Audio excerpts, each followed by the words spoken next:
Dios les bendiga, mis amados. Es una bendición poder estar en contacto con ustedes. Gracias por sus mensajes. Y este tema de hoy es en honor al Día de la Madre. Quiero leer un pasaje que se encuentra en Segunda de Samuel, capítulo 21, que tiene que ver con la historia de Rispa. Rispa es una de las mujeres increíbles que uno encuentra en la Biblia. En la Biblia encontramos de manera introductoria, en la Biblia encontramos muchas mujeres de valor. Uno encuentra mujeres que fueron pastoras de rebaños, como Raquel. Encontramos mujeres de negocios, como Lidia, la vendedora de púrpura de Hechos 16:14. Encontramos la mujer virtuosa, que Salomón escribe, y que hoy día en el cristianismo es muy dedicado a ese pasaje. Proverbios 31, del 13 al 19, ahí está la mujer virtuosa, que ella era de negocios. Todo el capítulo 31 es muy bonito leerlo, de Proverbios. Hay mujeres que fueron jueces en la Biblia, como Débora, que fue profetisa y fue juez. Está también Hulda, una profeta del libro de Segunda de Reyes 24, y aparece dentro de la lista de los profetas de las Escrituras, la profeta Hulda. También están maestras en la Biblia, como Priscila, en Hechos 18:26, y mujeres que trabajaron hombro a hombro con los apóstoles, ¿no? Uno encuentra también a Pablo saludando a algunas mujeres en el libro de los Romanos. En el 16:1 está Priscila, y primero está ella y después está su esposo. Parece que ella le llevaba la palabra siempre, o el liderazgo, en Hechos 16:3. Y hay otras mujeres que nombra Pablo como colaboradoras del ministerio, ¿no? En Romanos 16 está el versículo 12, Trifena, Trifosa, Pérsida, y dice que la esposa, perdón, la mamá de Rufo, en el versículo 16:13, dice también es madre mía, dice Pablo, ¿no? Saludo a Rufo, escogido del Señor, a su madre y mía. No es que Pablo fuera hermano de Rufo, sino era la relación entrañable que había entre el apóstol y algunas hermanas que servían al Señor, ¿no?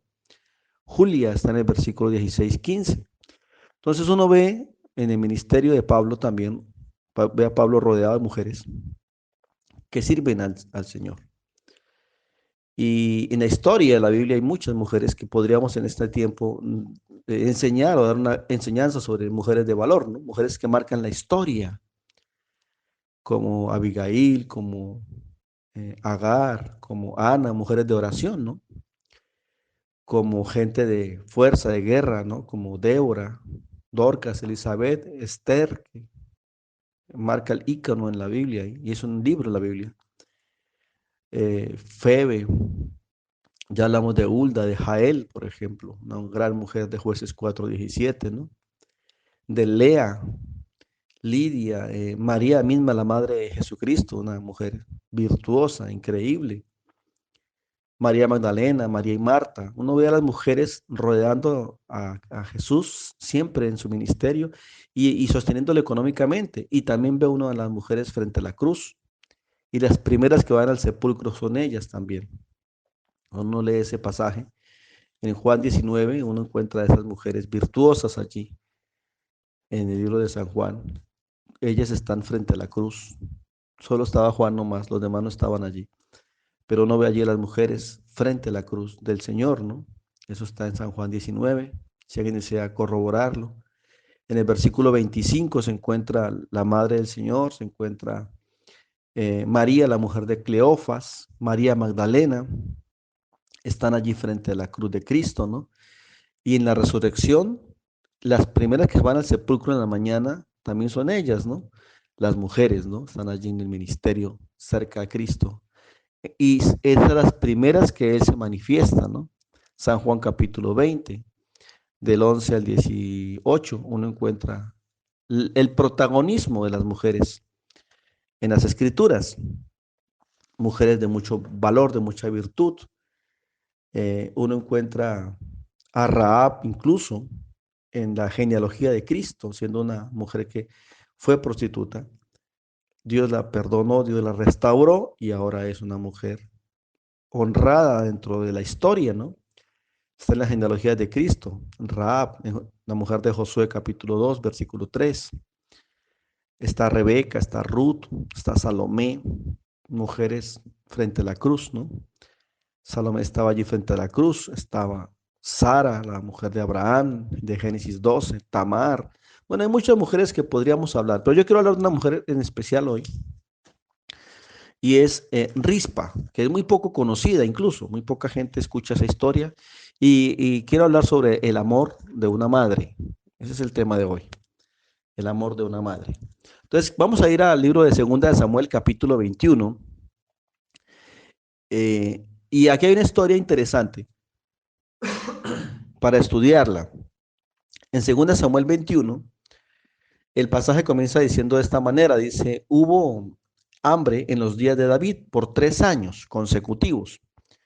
Entonces, estas muestras de situaciones difíciles que pasa el rey David, era complicado aquí porque generalmente David cuando tenía un problema, él buscaba siempre al Señor, y esto lo muestran los Salmos y lo muestran Crónicas, Reyes y mismos libros de Samuel, cómo frente a un conflicto David buscaba al Señor, pero este pasaje es único, no está ni en Crónicas ni está en Reyes.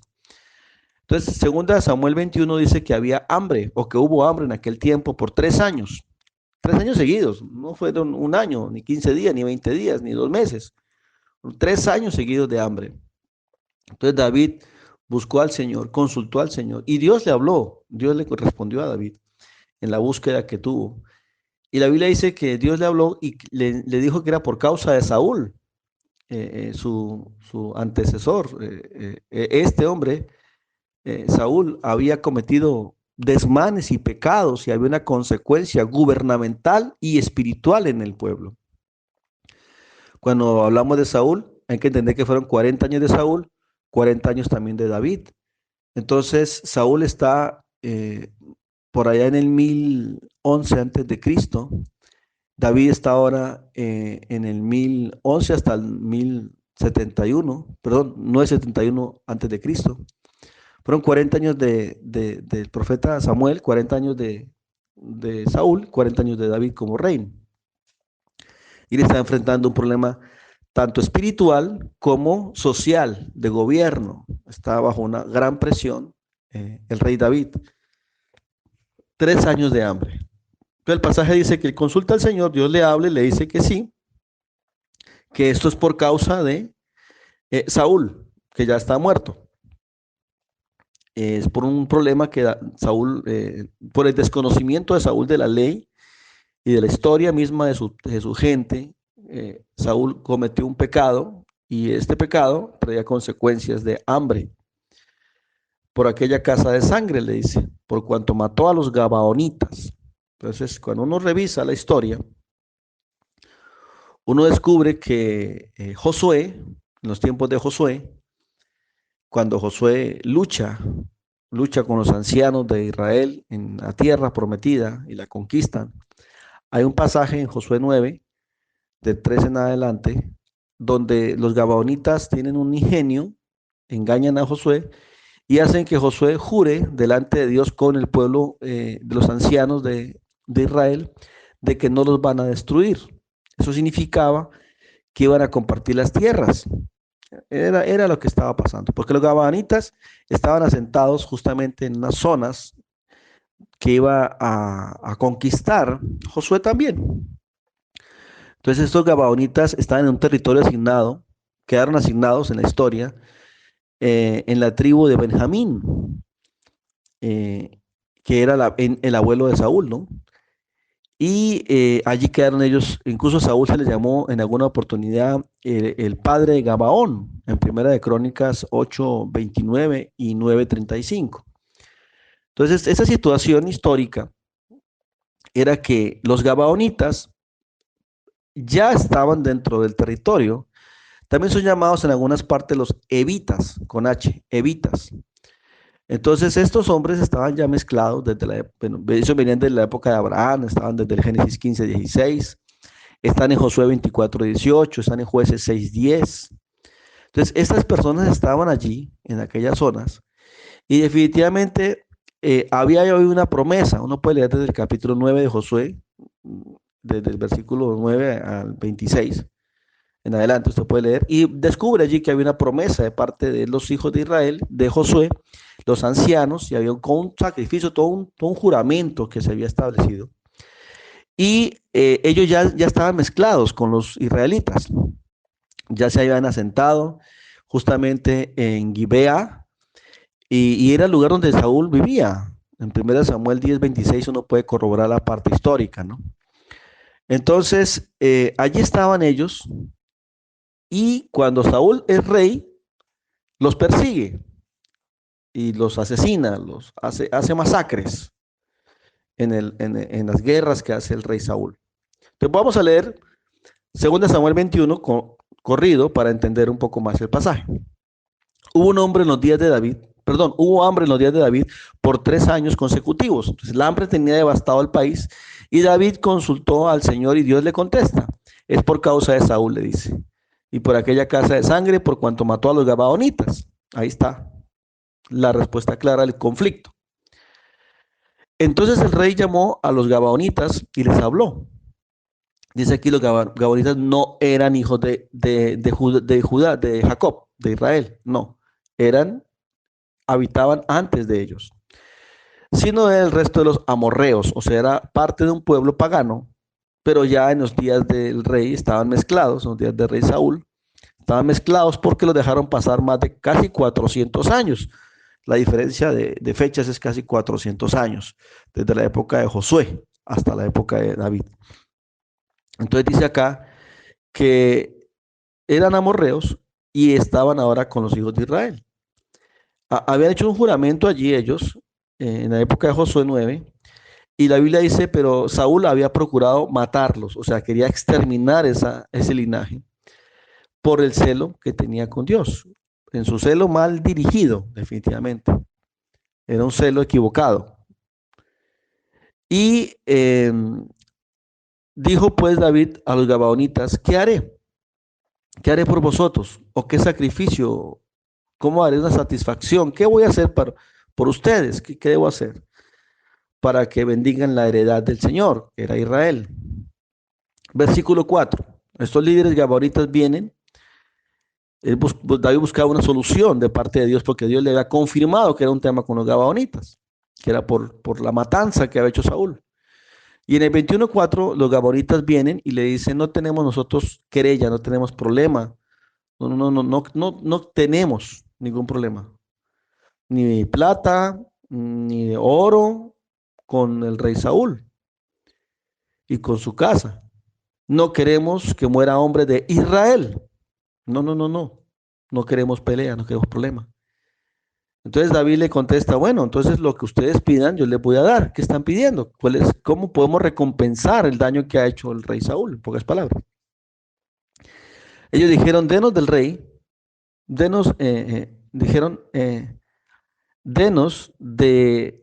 hombres de su descendencia. Versículo 5 dice: ellos respondieron al rey: de aquel hombre que nos destruyó, están hablando de Saúl, que maquinó contra nosotros para exterminarnos sin dejar nada de nosotros en todo el territorio de Israel, désenos 7 varones de sus hijos, para que los ahorquemos delante de Dios en Gabá de Saúl.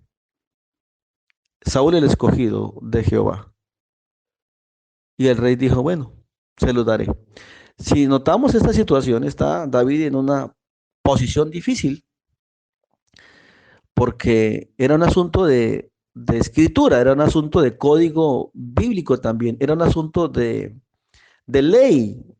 En aquel tiempo, en aquella dispensación de la Biblia, hay que entender, Jesús mismo citó esa dispensación en Mateo 5, cuando la ley hablaba ojo por ojo y diente por diente. Eso está en Éxodo 21:23 al 25, está en Levítico 24:20, está en Deuteronomio 19:21, ojo por ojo y diente por diente. Y la Biblia también dice, la ley de Dios también hablaba de que el que matara sería culpable de juicio, Éxodo 20:13, Deuteronomio 5:17. De alguna manera, ellos estaban dentro de la ley también que en aquella época se daba, ojo por ojo y diente por diente.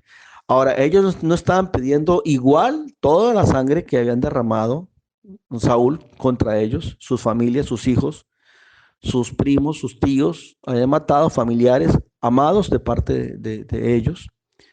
Y no estaban pidiendo esa venganza absoluta, no, estaban pidiendo de alguna manera una compensación de sangre. Recuerde que no hay que olvidar que la Biblia dice que la paga el pecado es la muerte. Y la manera de aplacar, de alguna manera en aquel tiempo, la ira del Señor era a través de la sangre. Por supuesto que era sangre de corderos. Pero esta gente no eran creyentes, esta gente eran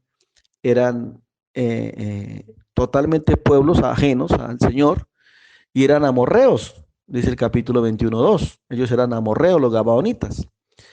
Entonces, Dios le está mostrando a David de alguna manera cómo resolver el problema y él llega a un acuerdo, entregarle sangre de Saúl, porque ellos reclaman es por Saúl. Dicen, no queremos que muera nadie, solamente queremos sangre de Saúl para sacrificarlo delante de Dios. De alguna manera los gabonitas también se dieron cuenta que había un juicio también por ese asunto. Entonces, ¿por qué lo sacrifican en el monte de Saúl? Por eso, en Gabá. ¿Por qué? Porque allí estaba habitando Saúl y de alguna manera está mostrando allí que está estableciendo la justicia de alguna forma. Es una justicia divina. Es una justicia por lo que ha pasado. Es una compensación de alguna manera justa. Pero en medio de esta historia está atrapada una persona llamada Rispa, que es la protagonista de este devocional. Rispa es la protagonista.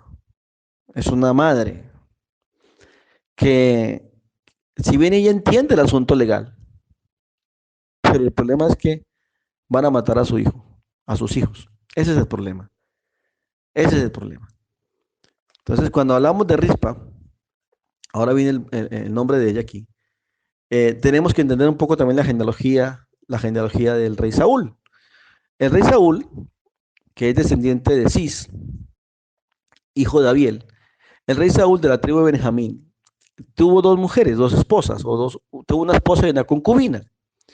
Entonces, de la esposa, él tuvo 6 hijos, de entre los cuales vino Jonathan, que fue el mejor amigo de David. Y David estaba en una posición difícil porque tenía que guardar también el juramento. David había prometido a Jonathan que él iba a cuidar su casa. Y esa casa era Mefiboset, el hijo justamente de Jonathan. Entonces, él debía cumplir esa promesa y no entregar a Mefiboset, que era hijo de su amigo con el cual había hecho el juramento. Entonces, había un asunto de mucho cuidado aquí. Entonces, David le dice en el versículo 4, bueno, lo que ustedes digan, pues lo voy a hacer. Y en el versículo 6 lo corrobora, lo haré. Les voy a entregar sangre de Saúl. Mira qué situación complicada para David. Y en el versículo 7 dice justamente, y perdonó al rey a Mefiboset, hijo de Jonathan. ¿Por qué? Porque había habido un juramento anterior con Jonathan, un compromiso, un voto. El hijo de Saúl, por el juramento que Jehová, que hubo delante de Dios entre Jonathan y David. Eso está en el versículo 1 Samuel 20, del 15 al 17, y 2 Samuel 9, del 1 al 7.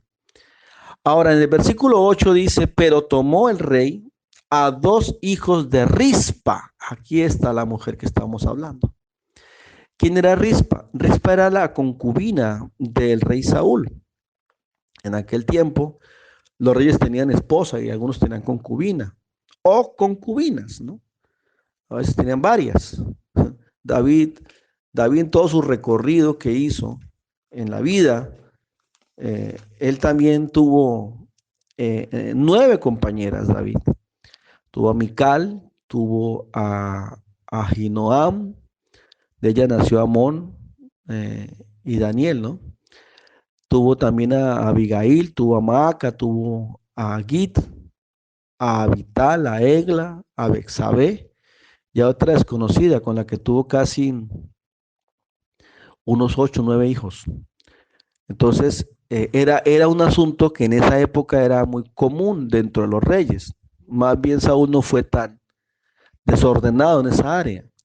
Saúl tuvo a su esposa, a Ahinoam, de donde viene Jonathan, viene Mical, viene Merab, viene Esbaal, viene Malquisúa y viene Isbi. Son hijos de Ahinoam, la esposa justamente de Saúl. Pero tenía una concubina llamada Rispa, y aquí está esta pobre mujer. Aquí está Rispa, y dice el pasaje, que toman a los hijos de Rispa, versículo 7. Toman a los hijos de Rispa, y el pasaje dice, versículo 8, perdón, allí están los nombres de los dos hijos de Rispa, ¿no? La hija de Aja, de los cuales se había tenido a Saúl. Los nombres de ellos son Armoni y Mefiboset. Toma esos dos. Armoni y Mefiboset. O sea, habían dos chicos con el mismo nombre. El hijo de Rispa y el hijo de Jonathan. Entonces, protege David al hijo de Jonathan, pero allí no protege al hijo de Rispa. Entonces sale Armoni, sale Mefiboset, hijo de Rispa, y salen también 5 hijos de Mical. Entonces Mical, que en algún momento, bueno, ella realmente es la nieta, perdón, es la hija de, de Saúl, es la última. Jonathan es el mayor. Mical ahora está allí también en juego. Y como hija de Saúl también le toman a ella le toman 5 hijos. A ella le toman 5 hijos y a Rispa le toman 2. Y el rey los entrega en las manos de los gabaonitas. Y estos, hermanitos, ni cortos ni flojos, se los llevaron al monte delante de Dios, en el monte justamente que habían dicho, el monte de Saúl, que está en el versículo 6, el monte de Gabá de Saúl. Y allí los ahorcaron, hermanos. Versículo 9. Ahorcaron a estos 7 varones, los ahorcaron. Y cuando los ahorcan a ellos, de alguna manera los dejaron colgados, porque esto no era un asunto común. La Biblia también prohibía dejar colgada a una persona que había sido muerta por algún delito. Cuando uno lee el libro de Deuteronomios, capítulo 21, en el versículo 22 dice que si alguno hubiera cometido un crimen digno de muerte y lo hicieran morir y lo colgaran en un madero, no dejarán su cuerpo que pase la noche sobre el madero, sin falta lo van a enterrar el mismo día. Porque escuche, maldito por Dios es el colgado, y no contaminaréis la tierra de Jehová tu Dios que te da por heredad. Que eso justamente fue la intención de los fariseos cuando matan a Cristo, ¿no? La ley hablaba de la maldición del colgado o el que muera en un madero, y ellos querían que Jesús fuera crucificado para que fuera maldito por Dios. Esa fue la intención también de los fariseos. Eso lo explica Gálatas 3:3, si quieres revisarlo.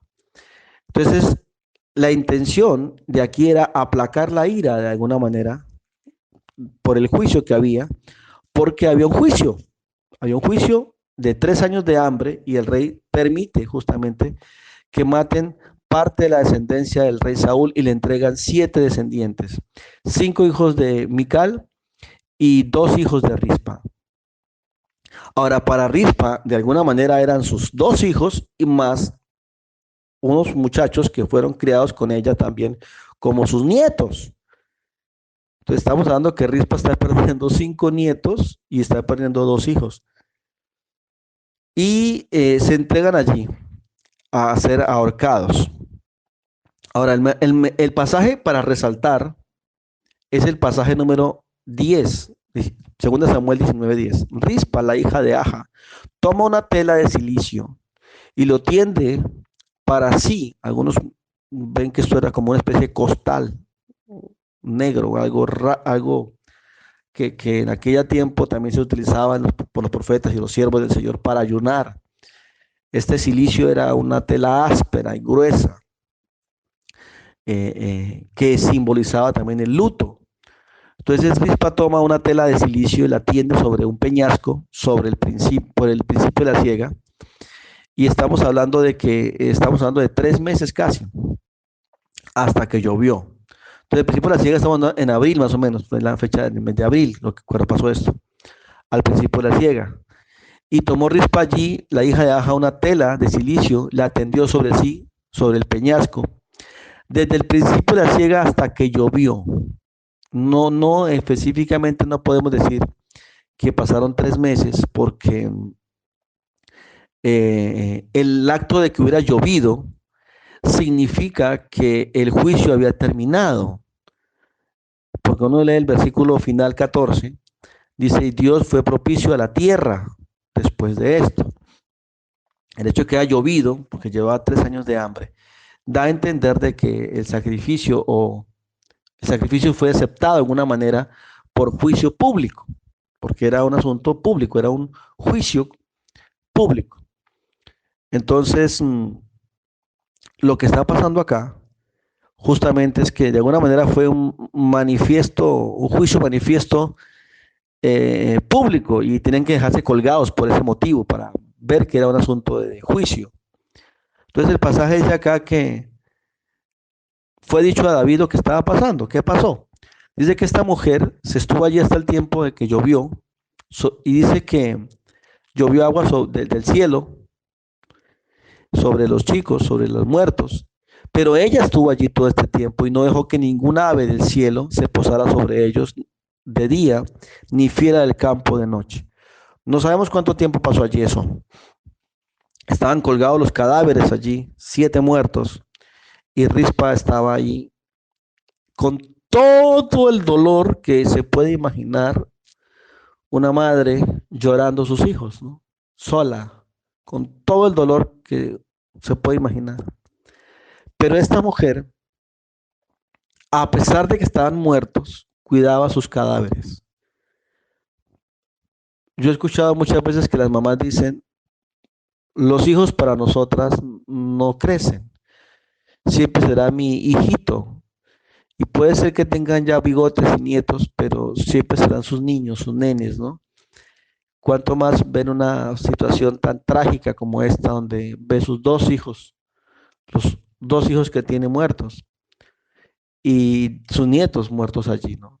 Terrible situación para Rispa, atrapada en un asunto legal del rey con etnias, atrapada en una situación difícil sin poder decir nada, y ella está sufriendo con un dolor de madre.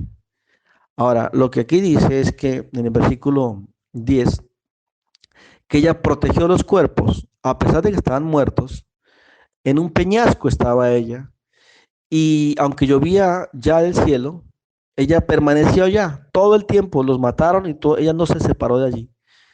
Y uno ve estas cosas en las cárceles, por ejemplo, usted pasa por una cárcel y la mayoría de las visitas son de mujeres.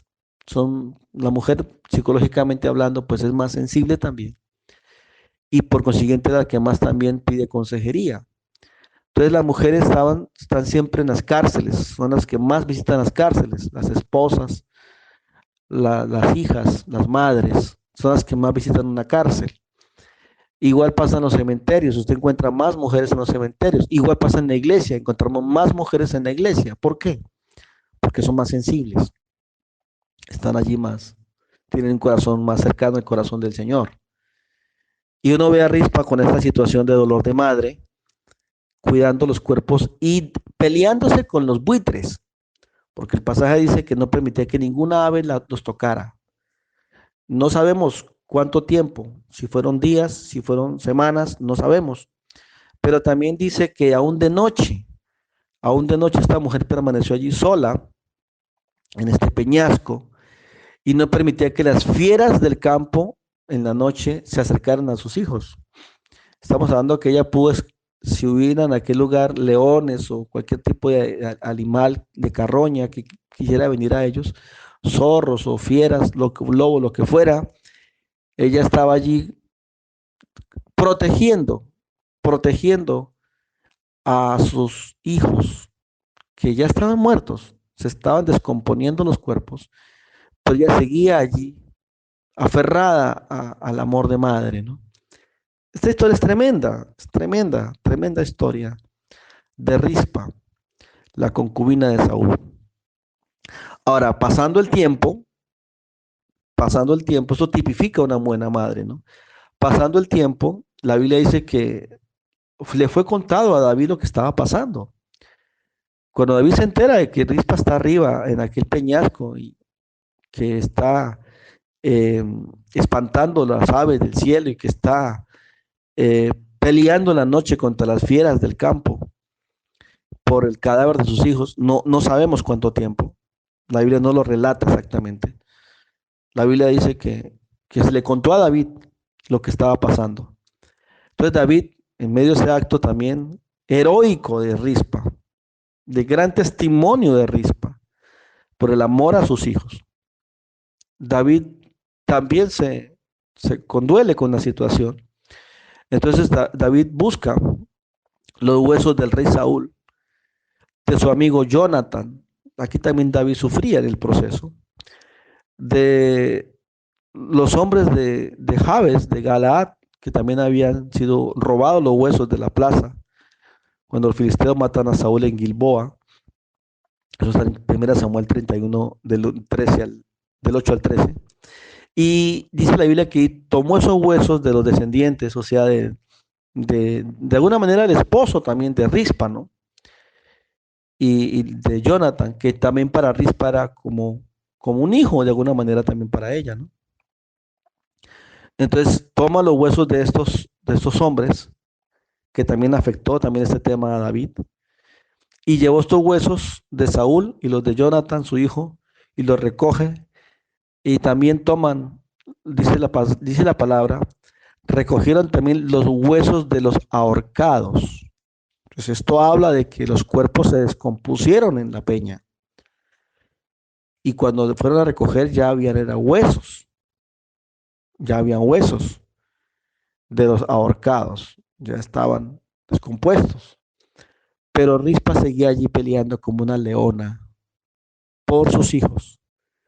Allí estaba Rispa peleando en medio de toda la tragedia que uno no puede comprender en lo que pasa en el corazón de una buena madre.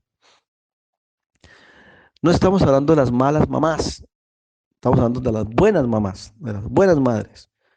Y este es un ejemplo increíble, increíble. Dice que mandaron recoger los huesos de los ahorcados, versículo 13. Y David, en un acto de alguna manera de darle un sepelio correcto a estas personas, los sepulta los huesos de Saúl, de Jonathan, en la tierra de Benjamín, que era la tierra de los ancestros de ellos, de las tribus, y los pone allá en Selah, en el sepulcro de Cis, que era un sepulcro familiar, el papá de Saúl. Y allí hicieron todo lo que el rey mandó, y en medio de todo Dios se agradó y fue propicio a la tierra después de esa situación. Significa que llovió y que hubo bonanza económica también.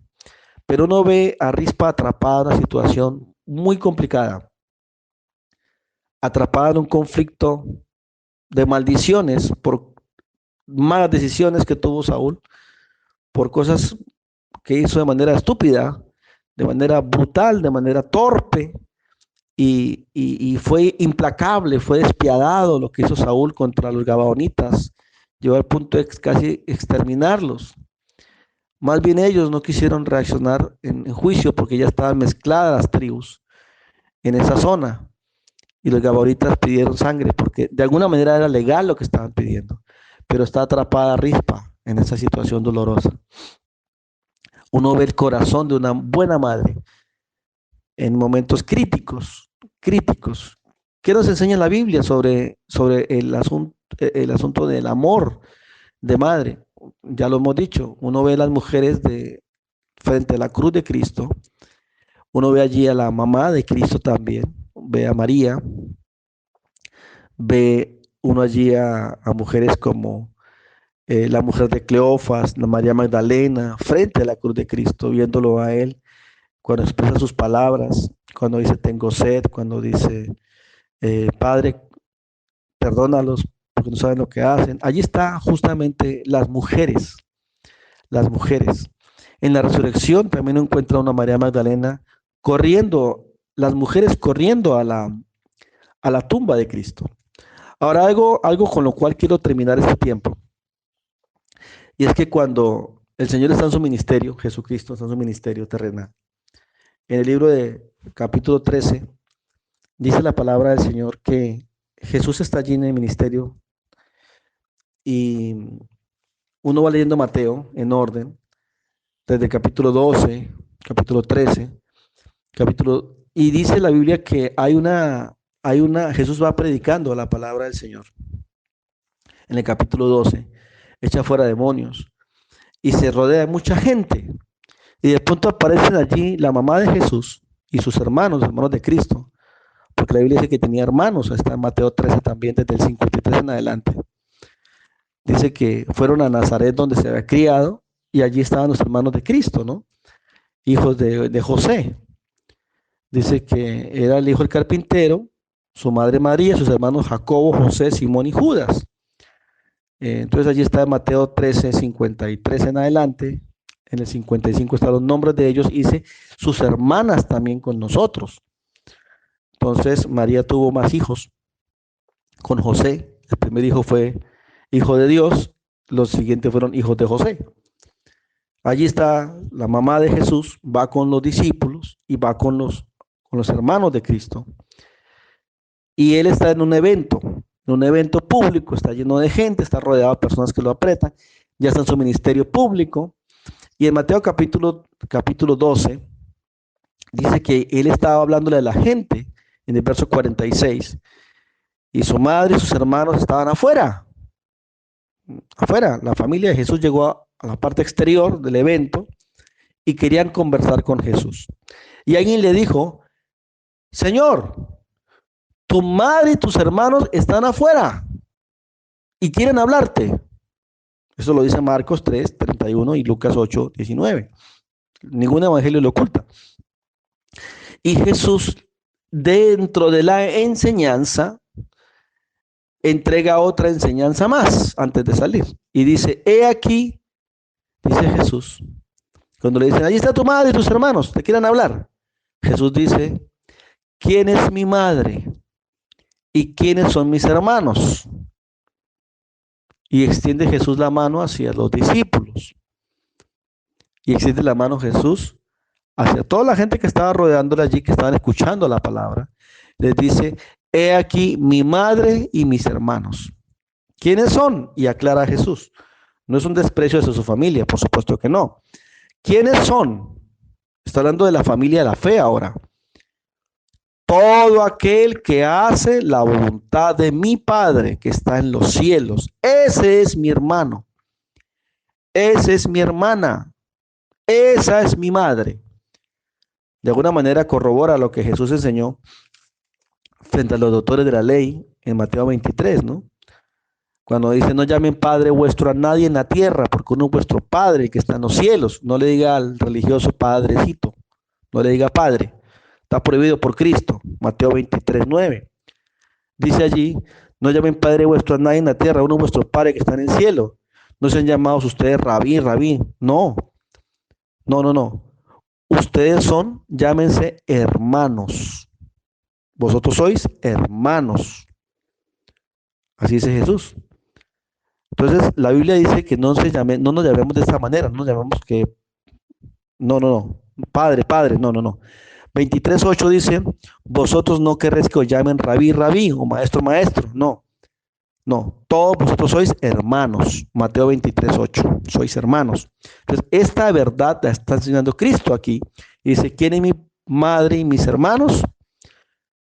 Los que son hijos del Padre que está en los cielos también. Él es mi hermano, mi hermana y mi madre. Y está enseñando una gran verdad el Señor. Porque cuando venimos a Cristo, a la iglesia, nosotros tenemos aquí en la iglesia mujeres que se portan como mamás para nosotros. Se portan como madres. Personas que se portan mucho mejor que un hermano de sangre. La Biblia dice que es mejor un amigo que un hermano lejos. Entonces, muchos hermanos de las iglesias se portan con gente de iglesia como hermanos, como madres. Yo en alguna oportunidad recuerdo que estaba en Colombia. Mi mamá está en Colombia, ya ayer le saludé, a mi suegrita también, dándole también honor a las madres, ¿no? Recuerdo que una vez estaba yo en Colombia con mi mamá, enferma en el hospital, o sea, nos llevamos al médico porque estaba mal, estaba enferma. Y yo tenía ese día una reunión de culto en la tarde, tenía que irme en bicicleta 4 horas de camino, agreste, camino destapado, por trocha, en bicicleta, a hacer un culto. Y mi mamá estaba enferma. Entonces era una perfecta, de alguna manera, una perfecta excusa para cualquiera decir no voy a hacer culto. Yo estaba en esa angustia que tenía que ir a hacer culto, pero mi mamá estaba postrada. Y me acerqué a ella para hablar con ella y para orar por ella donde estaba enferma y me dijo, hijo, yo estoy en las manos del Señor. Ve y haz lo que tienes que hacer. No te preocupes. Yo estoy en las manos del Señor. Aquí tú no haces más. Ya oraste por mí. Aquí no haces más. Ve y haz lo que tienes que hacer. Y me despidió mi mamá cristiana, me mandó a que fuera a hacer la obra del Señor. Y esas son las virtudes de una mujer cristiana, cuando pone los ojos primeramente a Dios, ¿no? Estoy hablando de las buenas madres, de una buena madre. Entonces, es importante entender que cuando Cristo dice que los que hacen la voluntad de Dios son su familia, los que hacen la voluntad de Dios son familia de Cristo. La Biblia dice que nosotros tenemos una ciudadanía que está en el cielo. Somos conciudadanos de los santos y miembros de la familia de Dios. Lo dice el libro de Efesios. Somos miembros de la familia de Dios. Usted y yo somos miembros de la familia de Dios. Yo, si bien es cierto, físicamente no estoy con mi mamá, porque ella está en otro país. Yo estoy en Perú y he dejado a mi familia, he estado aquí en Perú ahora hace años. Sí me comunico con ella continuamente, casi diario conversamos con mamá. Pero el asunto está en que aquí en el Perú y donde quiera que he ido, en otros países, en Guatemala, en Panamá, en Brasil, en las selvas, uno encuentra mujeres en la iglesia que se comportan como madres con nosotros, que nos cuidan, nos protegen como madres. Jesús Dios dijo esta verdad increíble. Dice, ¿quién es mi madre y mis hermanos? Los que hacen la voluntad de Dios. Ellos son, ellos son mi hermano, mi hermana y mi madre. Así que en esta mañana, en este tiempo, quiero extender un saludo de felicitaciones a las mamás que son buenas madres, que son cristianas, a todas las hermanas que están con nosotros en las congregaciones, en diferentes denominaciones, en diferentes lugares, aún fuera del país, en otros países. Un saludo fraterno, que Dios las bendiga, mamás, que Dios las guarde, que les dé salud, porque solamente el amor de una madre, de una buena madre, es lo más cercano que hay del verdadero amor de Dios. Quiero terminar con una lectura que está en el libro de los Corintios. El amor más parecido al amor de Dios, humanamente hablando, es el amor tremendo de una buena madre, como Rispa, que a pesar de que sus hijos estaban colgados, seguía luchando por sus cadáveres. Yo vi una hermana en Colombia que también le mando este audio, ella sabe de quién estoy hablando. En algún momento le dieron una noticia a ella que uno de sus hijos había muerto y ella estaba quebrantada completamente porque habían matado a unas personas que estaban lejos de la ley en un evento militar y ese grupo subversivo estaba lejos de la ley. En ese tiempo, ¿no? Ya hubo pacto con ellos, pacto de paz en Colombia. Pero ese grupo era un grupo armado y el hijo de ella militaba en ese grupo. Y le dijeron que, o sea, ella entendió que lo habían matado porque él se comunicó desde allá con ella, pero tiempo después salió por noticias que ese lugar había sido bombardeado. Y ella va al lugar donde han recogido los pedazos de cadáveres. Bien terrible la situación. Y ella luchando con los guardianes de ese lugar de anfiteatro, de la morgue, luchando con estos guardianes para que les dejaran entrar a ver a su hijo. Ella le decía al Señor, aquí no puede entrar usted, los cadáveres están en descomposición, están mal, están irreconocibles, están quemados, están por pedazos.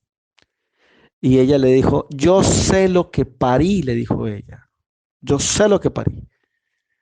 Así me muestre una parte nomás de los cuerpos, yo voy a saber cuál es mi hijo. ¿Cómo, señora?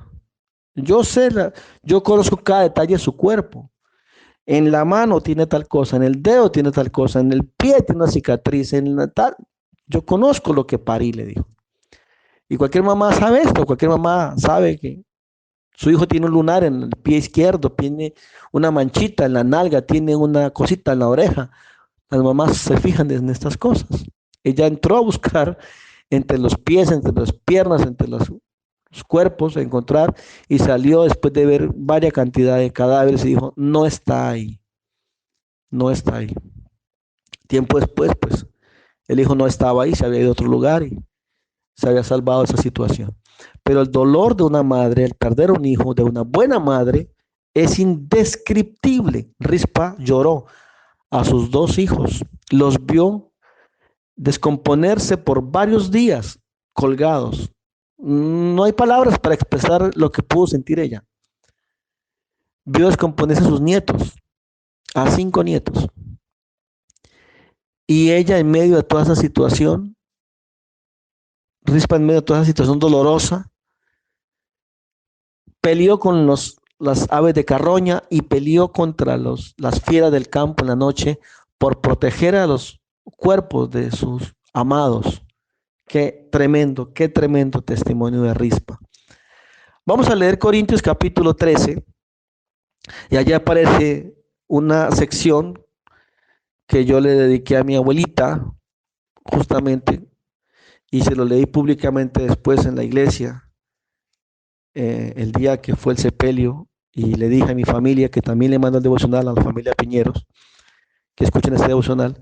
Yo leí este pasaje en la iglesia públicamente en el sepelio y hablé justamente que el amor más cercano que tenemos de una madre, el más cercano al amor a Dios es el amor de una madre.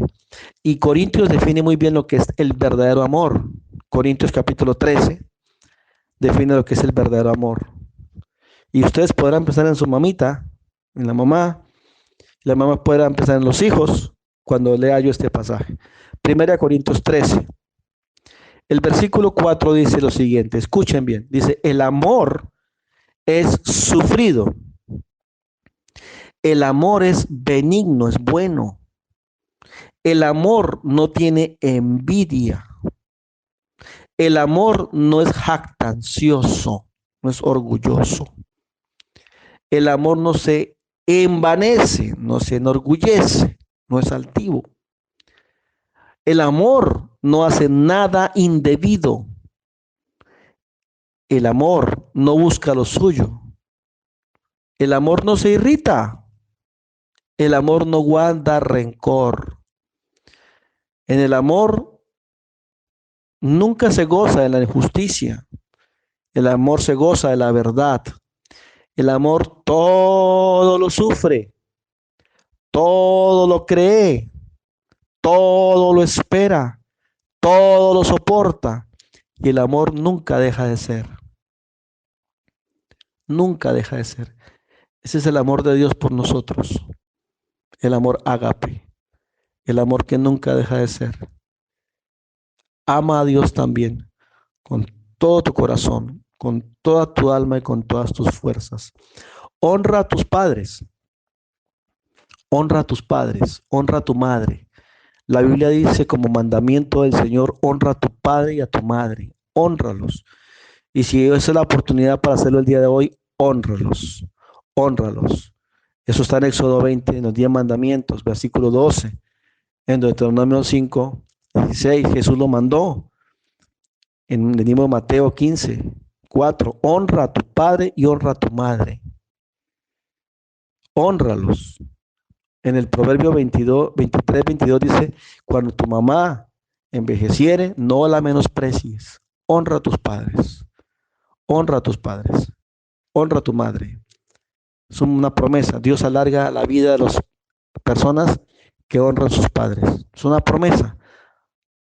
Vamos a orar al Señor por las mamitas, por las mamás que escuchan este devocional, por las hermanas de la iglesia, por todas aquellas mujeres que son buenas madres. Que Dios les bendiga, les dé larga vida y les dé salud, sobre todo que les dé salud. Y vean sus promesas, vean las promesas de Dios contestadas en sus oraciones, porque las madres oran por sus hijos. Vamos a orar al Señor. Padre, te doy gracias en este tiempo que me permites llegar a muchos hogares y a muchas familias a través de este medio, Señor. Quiero orar por aquella persona que está escuchando este devocional. Si las mamás que están escuchando el devocional tienen hijos, tienen hijos lejos de ellas y no están cerca de ellas, están lejos de otros países, Señor, o en otras regiones, Señor, oro para que tú bendigas y puedas consolar el corazón en este día que están lejos, Señor.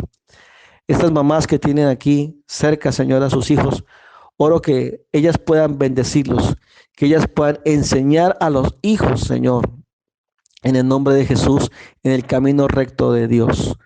Oro para que aquellos hijos que no son cristianos puedan conocer al Señor, puedan tener un encuentro personal con Cristo. Dales, Señor, buen testimonio, Señor, y que estas mamás puedan ver su oración contestada, porque yo sé que toda madre cristiana ora por sus hijos. Bendice, Señor, los hijos de las hermanas que están escuchando esta enseñanza. Oro para que les des salud a cada hermana, a cada mujer que está escuchando hoy esta enseñanza. Bendícela, Señor, de una forma sobrenatural. Que estas madres puedan ver, Señor, su oración contestada.